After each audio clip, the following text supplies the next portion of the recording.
زندگی کا سفر۔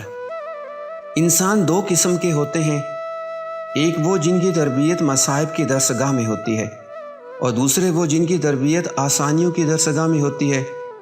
بظاہر آسانیوں میں پرورش پانا اچھی بات ہے، مگر وہ چیز جس کو انسان سازی کہتے ہیں اس کی حقیقی جگہ صرف مصائب کی درسگاہ ہے، نہ کہ آسانیوں کی درسگاہ۔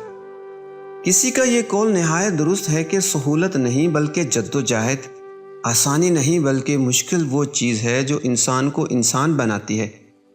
It is not ease but effort, not facility but difficulty that makes man۔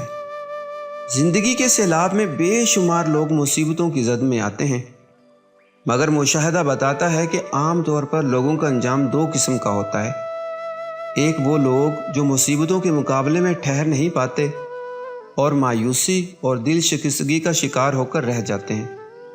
دوسرے وہ جو مضبوط اعصاب والے ثابت ہوتے ہیں، وہ مصائب کا مقابلہ کرتے ہیں اور آخر کار اپنے لیے ایک زندگی بنانے میں کامیاب ہو جاتے ہیں۔ تاہم دوسرے گروہ کو یہ کامیابی ہمیشہ ایک محرومی کی قیمت پر ملتی ہے۔ مادی تجربات انہیں فکر کے اعتبار سے بھی مادی بنا دیتے ہیں۔ وہ دیکھتے ہیں کہ مادی چیزوں سے محرومی نے انہیں ماحول میں بے قیمت کر دیا تھا، اور جب انہوں نے مادی چیزوں کو پا لیا تو اسی ماحول میں وہ دوبارہ قیمت والے ہو گئے۔ اس تجربے کا نتیجہ یہ ہوتا ہے کہ وہ سراسر مادہ پرست انسان بن جاتے ہیں۔ وہ مادی چیزوں کے کھونے کو کھونا سمجھنے لگتے ہیں اور مادی چیزوں کے پانے کو پانا۔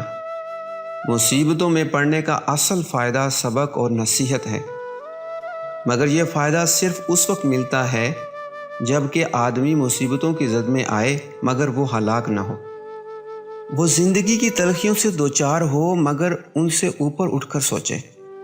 مصیبتیں اور تلخیاں اس کے لیے تجربہ ثابت ہوں، نہ کہ وہ اس کے ذہن کی معمار بن جائیں۔